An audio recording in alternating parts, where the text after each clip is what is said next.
तो आज हम पढ़ते हैं अध्याय 18 सममिति। सममिति नाम से है सममिति। सम यानी समान, सम यानी समान, मिति आकृति, किसी भी आकृति को समान भागों में बांटना। जैसे कि आपकी कोई भी आकृति है, मान लीजिए यहाँ पर एक फूल बना हुआ है, ठीक है, इस तरह से 1 2 3 4, और यहाँ पर मैं यहाँ पर बना रही हूँ 5 पत्तियां वाला फूल इस तरह से, ठीक। और यदि मैं बना रही हूँ यहाँ पर एक तितली बना देते हैं, मुझे ज्यादा ड्राइंग नहीं आती है, ठीक है। इस तरह से यदि आपका तितली बन गया, ये हो गया। और यदि आप कुछ बना रहे या फिर एक पत्ती बना रहे हो इस तरह से, ठीक है, और एक यहाँ पर कटी हुई पत्तियां बना लेते हैं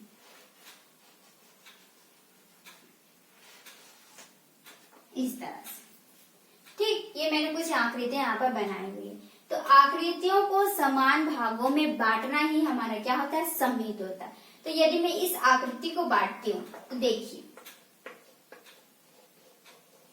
ये मैंने दो अलग अलग, ये बीच से मैंने काट दिया। इस आकृति को यदि मैं बीच से काटूंगी, ठीक है, तो यदि मैं बीच से इस तरह से काट देती हूँ तो आपको इस तरह भी सेम 2 पत्तियां दिख रही है, यहाँ पर भी 2 पत्तियों वाला फूल दिख रहा है, ठीक है। तो इस तरह से ये समान भागों में बढ़ गया। यदि मैं इसको बीच से भी काटती हूँ तो भी ये 2 भागों में बढ़ रहा है, ठीक। लेकिन यदि मैं इस आकृति को बांटती हूँ तो देखिए, इस तरह से यदि मैं बांटती हूँ तो देखिए इस तरफ 3 दिख रहा है, लेकिन इस तरफ मेरा 2 है, तो ये मेरा सममिति नहीं होगा।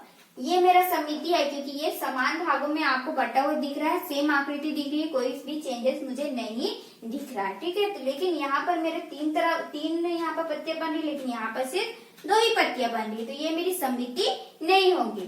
थर्ड में यहाँ पर बनाती हूँ, देखिए, तो इस तरह से यदि मैं इस तितली को काटती हूँ तो इस तरह से इसके एक तरफ का हिस्सा सेम है, दूसरे तरफ का हिस्सा भी सेम है, ठीक है।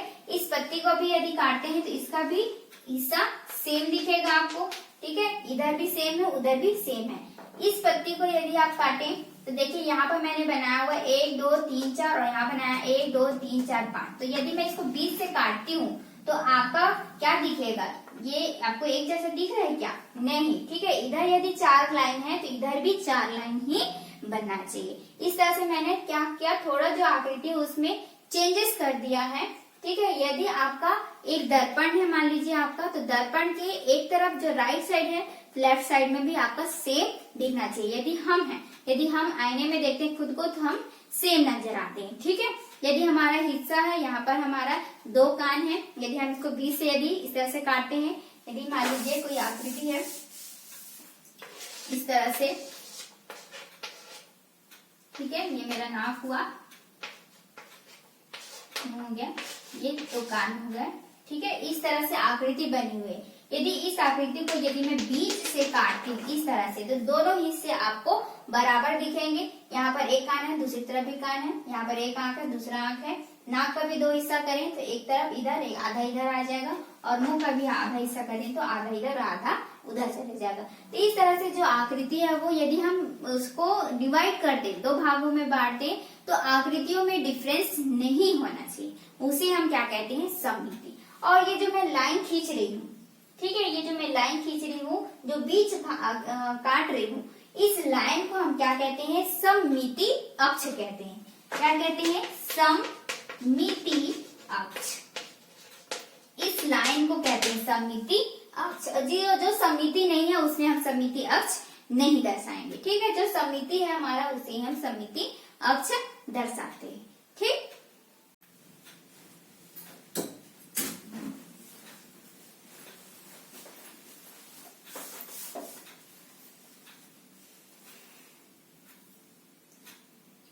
प्रश्नावली 18.1, जिसमें क्वेश्चन आपको दिया हुआ है, इसमें कुछ आकृतियां आपको दी गई हैं और ये बोल रहा है कि उसमें सममिति, कौन सी सममिति है ये हमको बताना है, साथ ही हमें उसमें सममितीय अक्ष को दर्शाते हुए ये बताना है कि उसमें सममितीय अक्षों की संख्या क्या होगी। तो जैसे कि मैंने आपको पहले ही बताया कि सममितीय अक्ष क्या होता है, जब हम किसी आकृति को दो समान भागों में बांटते हैं तो जो लाइन हम खींचते हैं उसे हम क्या कहते हैं, सममितीय अक्ष कहते हैं। ठीक है, और यदि दो बराबर भागों में वो बट रहा है, समान दिखना चाहिए, हमारी आकृति जो है समान भागों में यदि बटती है तो उसे हम सममिति कहते हैं।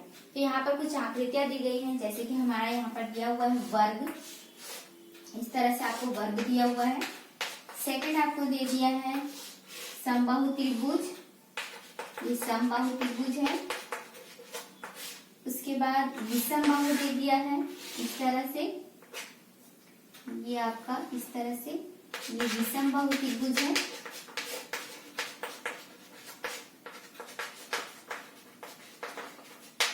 त्रिभुज और अनेक और इसी तरह और भी आकृतियां आपको दी गई हैं, जैसे कि आयत, ये आयत आपको दिया है। समांतर चतुर्भुज दिया है,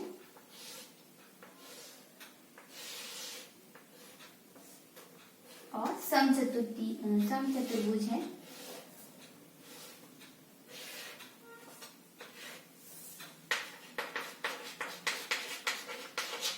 समांतर चतुर्भुज, समचतुर्भुज,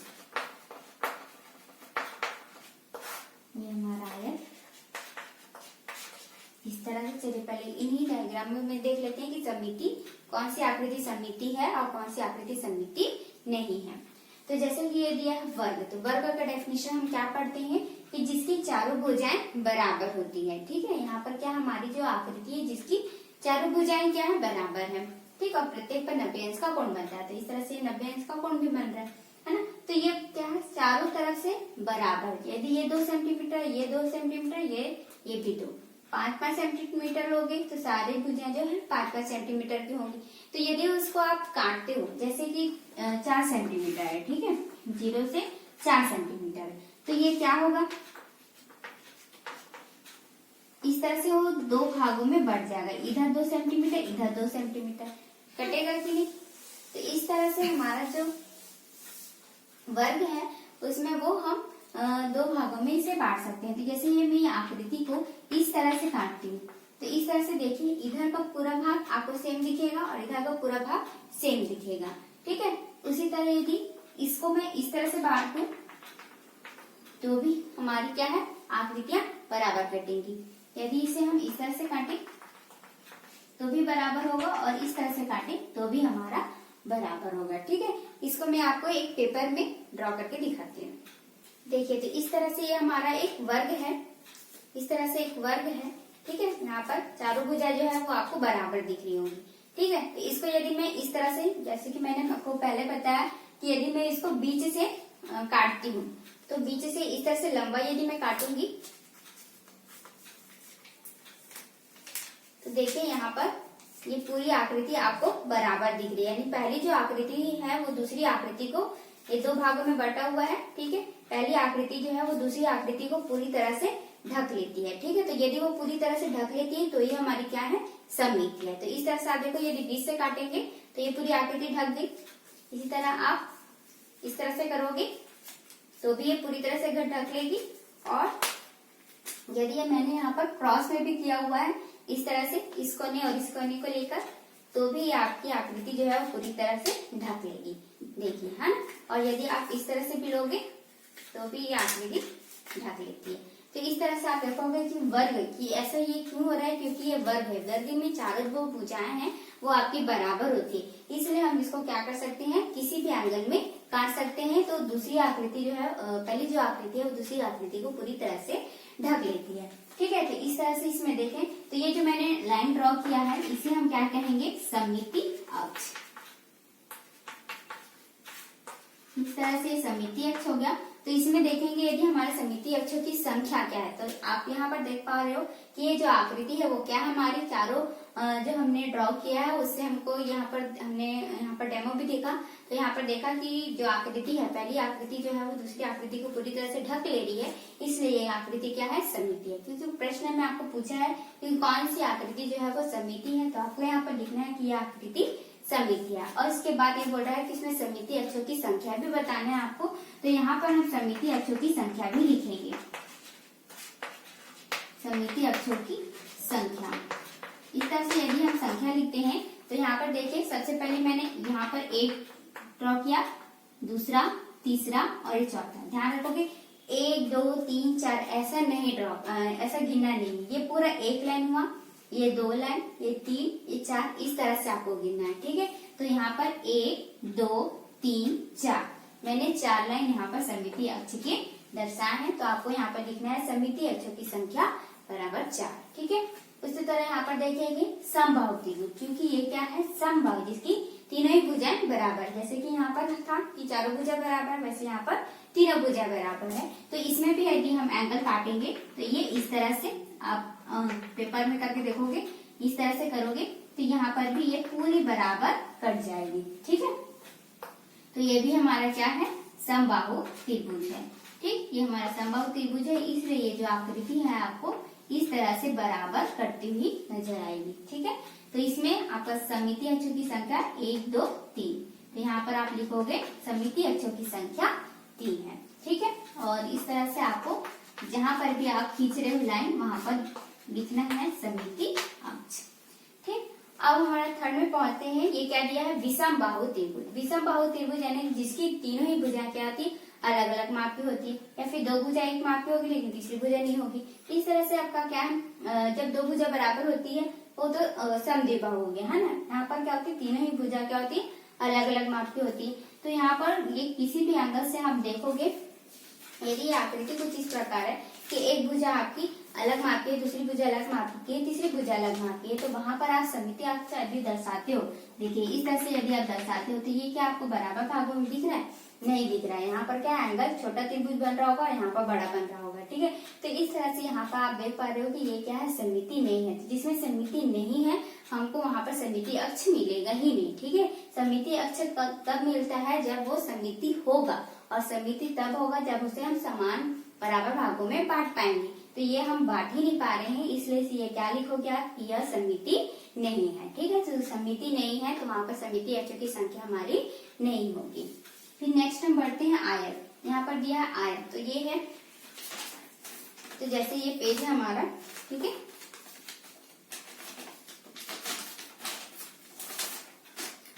ये पेज है हमारा, ठीक है, ये आयत के आकार में है इस तरह से। तो ये आयत देखो, यदि इसको मैं इस तरह से 20 से, ये आयत को 20 से काटती हूँ तो आपको बराबर भागों में भी दिखेगा, और यदि इसको 20 से बराबर काटूं तो आपको दिखेगा। यानी मैंने क्या किया, सबसे पहले इस लाइन से ड्रॉ किया, ये पहला वाला जो मैंने ऐसे आपको दबा के दिखाया, ठीक है, और दूसरा वाला इस तरह से दिखाया, तो आपको बराबर दिख रहा होगा।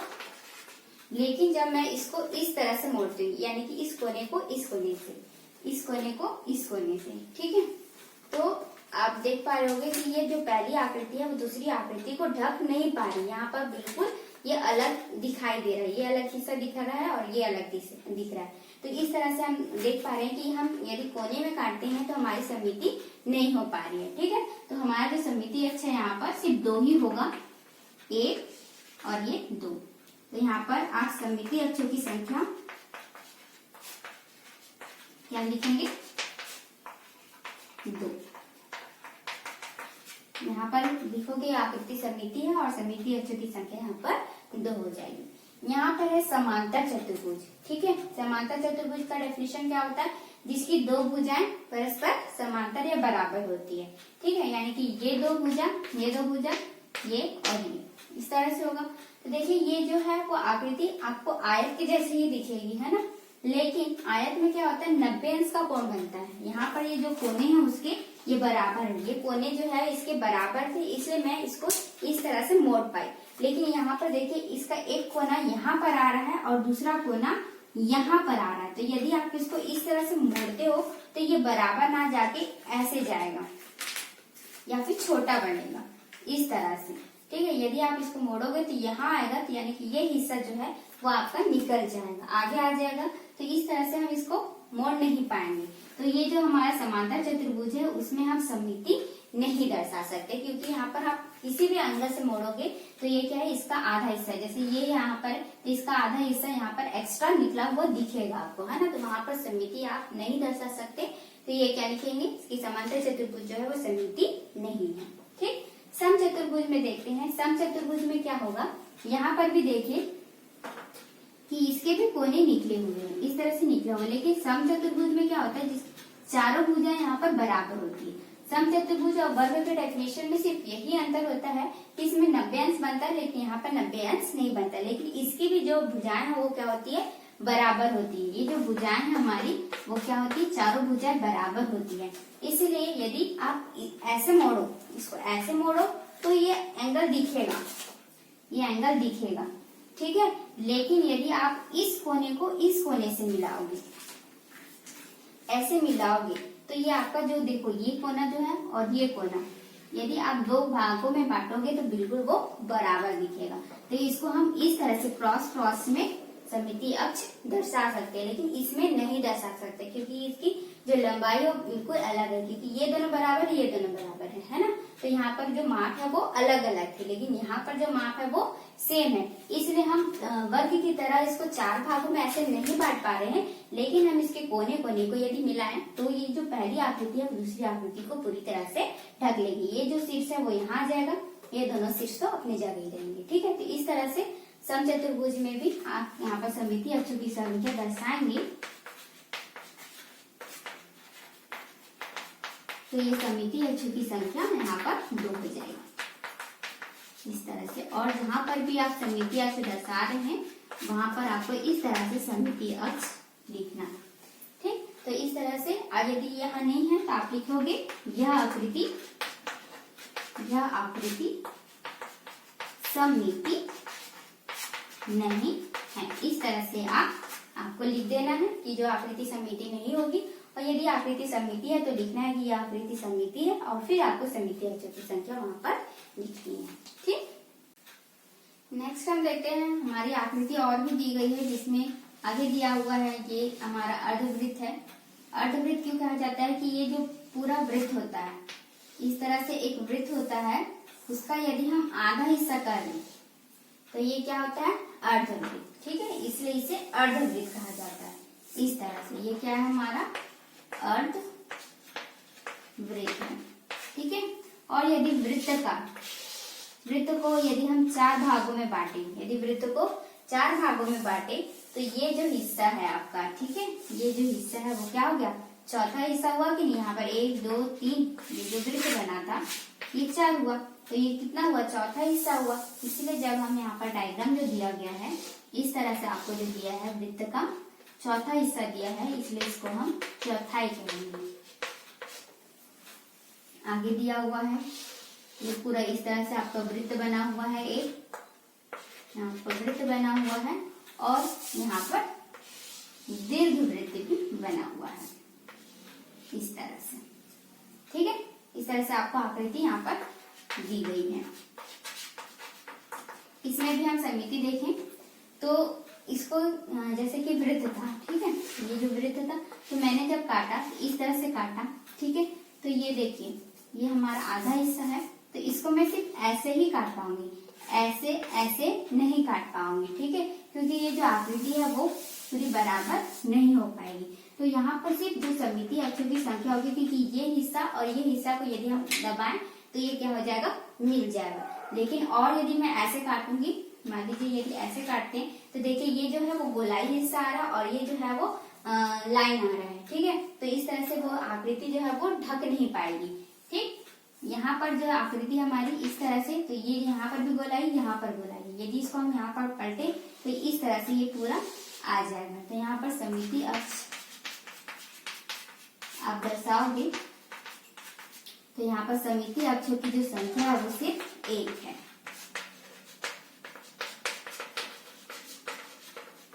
संख्या यहाँ पर क्या हो गई, 1 हो गई। चौथा हिस्सा भी आप देखोगे तो सेम यहाँ पर वही बनेगा, यहाँ पर सिर्फ एक ही हिस्सा बनेगा, ये लाइन है ये लाइन है। इसको यदि आप यहाँ पर पलटोगे तो इस तरह से चिपक जाएगा कि ये हिस्सा ऐसा है और ये ऐसे आके मिल जाएगा, ठीक है। तो इस तरह से ये चौथाई में भी यहाँ पर सममितीय जो अक्ष है वो वो भी एक ही होगी। तो यहाँ पर भी आप सममितीय अक्षों की संख्या यदि लिखेंगे, अक्षों की संख्या यहाँ पर भी एक है। वृत्त जो है वो चारों तरफ से बराबर है, तो इसमें अनगिनत जितने आपके हिस्से होंगे उतने हिस्से आप काट सकते हो। तो जितनी आपकी कॉपी में आएगी आप वहां पर सममितीय अक्षों की संख्या लिख दीजिएगा। जितना आप यहाँ पर सममितीय अक्ष दर्शाएंगे वहां पर सममितीय अक्षों की संख्या आप लिख दीजिए। ठीक है, ये आपका वृत्त में सममिति हो गई, क्योंकि आप कहीं से भी काटोगे बराबर ही लिखिएगा। ठीक है, और यहाँ पर है दीर्घवृत्त। दीर्घवृत्त में आपको इस तरह से दिखेगा, जैसे कि हम पहले ही बना रहे हैं। इस तरह से एक लाइन खींचेंगे, और यदि हम इस तरह से भी लाइन खींचेंगे तो भी ये पूरा बराबर आएगा। लेकिन यदि मैं इसको ऐसे काटूंगी तो बराबर नहीं आएगा। ठीक है, तो यहाँ पर सममितीय अक्षों की संख्या कितनी होगी? सिर्फ और सिर्फ 2 होगी। ठीक, तो इस तरह से आपका डायग्राम दिया गया था, जिसमें आपको सममिति है या नहीं बताना है, और सममिति है तो उसमें सममितीय अक्षों की संख्या कितनी होगी ये बताना था। तो हमने देखा कि यहाँ पर जो आकृति समान भागों में बट रही है, यानी कि पहली आकृति जो है वो दूसरी आकृति को पूरी तरह से ढक लेती है, तो वो सममिति हो गई। और यदि उसमें सममितीय अक्ष हम दर्शा रहे हैं तो उसको आप स्किप यहाँ पर सिर्फ गिन के लिख देना है कि वहाँ पर सममितीय अक्षों की संख्या कितनी है।